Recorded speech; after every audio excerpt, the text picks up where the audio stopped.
আল্লাহ নবী বলেন প্রতিদিন 2 বার, সকালে একবার, সন্ধ্যায় একবার।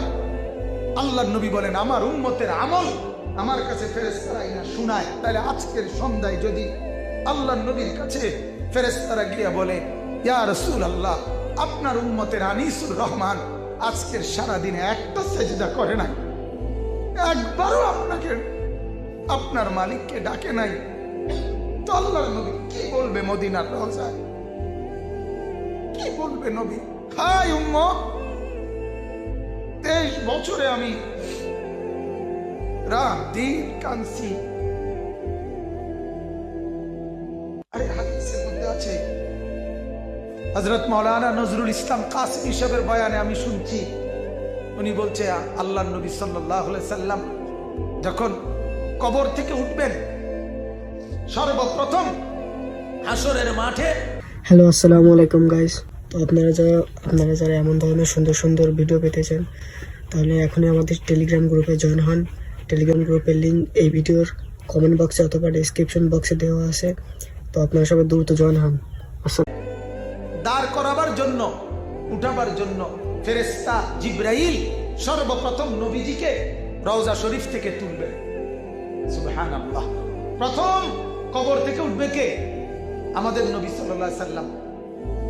হযরত জিবরাইল যখন উঠাবে নবীকে, তো বলতেছে যে আল্লাহর নবী সাল্লাল্লাহু আলাইহি সাল্লাম তার কপালের বালু, কবরের মাটি মুছতে মুছতে আল্লাহর নবী সাল্লাল্লাহু আলাইহি সাল্লাম ইয়াকুলু ওয়া ইয়াবকি, নবীজি বলবেন আর কাঁদতে থাকবেন আর বলবেন জিবরিল আইনা উম্মতি, আইনা উম্মতি, আমার উম্মত কোথায়?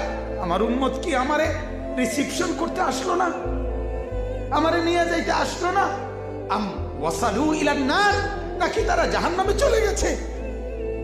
হযরত জিবরিল বলেন ইয়া রাসূলুল্লাহ, এখনো তো কাউকে উঠানোই হয় নাই, আপনাকেই প্রথম উঠানো হয়েছে। অর্থাৎ উঠেই প্রথম জবানে কার ফিকির? দোস্ত তোমার ফিকির, তোমার ফিকির। আর তুমি মনে করছো জিন্দেগি মানে একটা জিলাপি, জিন্দেগি মানে একটা মোবাইল, জিন্দেগি মানে একটা মোটরসাইকেল, জিন্দেগি মানে চুলের একটা ডিজাইন, জিন্দেগি মানে একটা প্যান্ট। হায়া পরশুদিন আমি সন্দ্বীপ থেকে আসছি, আপনার পোদ্দার বাজার বিশ্ব রোডের পাশে এক যুবক মোটরসাইকেলে অ্যাক্সিডেন্ট করছে। ওটা আপনার এই যে ভাঙ্গা পড়ে গেছে রাস্তার পাশে, তার আগে দেখি রক্তে ভাইসা গেছে, টাকরা জোয়ান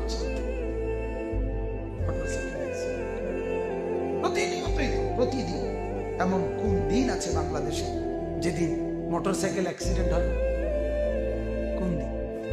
তাহলে আমার ভাই, আমার বলার উদ্দেশ্য হলো আল্লাহ পাক রব্বুল আলামিন ওই কথাটাই শেষ করছি যে রাসূলুল্লাহ সাল্লাল্লাহু আলাইহি সাল্লাম তায়েফ থেকে যখন ফিরে আসলেন, আসার পরে মক্কার কুরাইশরা এই 4টা কষ্ট হয়েছে নবীজির। একটা হলো 3 বছরের বন্দী জীবন, মনে আসেনি? 2 নাম্বার চাচার ইন্তেকাল, 3 নাম্বার স্ত্রীর ইন্তেকাল, 4 নাম্বার তায়েফের সমস্ত শরীর রক্তাক্ত। এতদিন দিল ভাঙছিল, এবার শরীরটাও ভাঙে গেছে। এরপরে নবী যখন মক্কায় আসছে, মক্কার কাফের কুরাইশরা বলছিল মুহাম্মদ, আচ্ছা তুমি একটাবার ভাবো, নবীজিকে কাফেররা বলছো মুহাম্মদ একটাবার ভাবো, তুমি যে বলো যে তোমার আল্লাহ তোমার সাথে আছে, তুমি কও তোমার 2 পয়সার ইজ্জত আসেনি?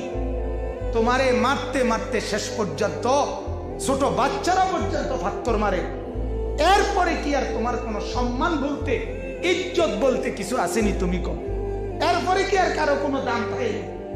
তুমি যে এতটা এতটা অপমানিত, লাঞ্ছিত, আর তুমি কও তোমার আল্লাহ তোমার সাথে আছে। যদি তোমার আল্লাহ তোমার সাথেই থাকে, তা এত ছোট বাচ্চাও বুঝি তোমার পাথর মারে? এই তখন কিতাবে আছে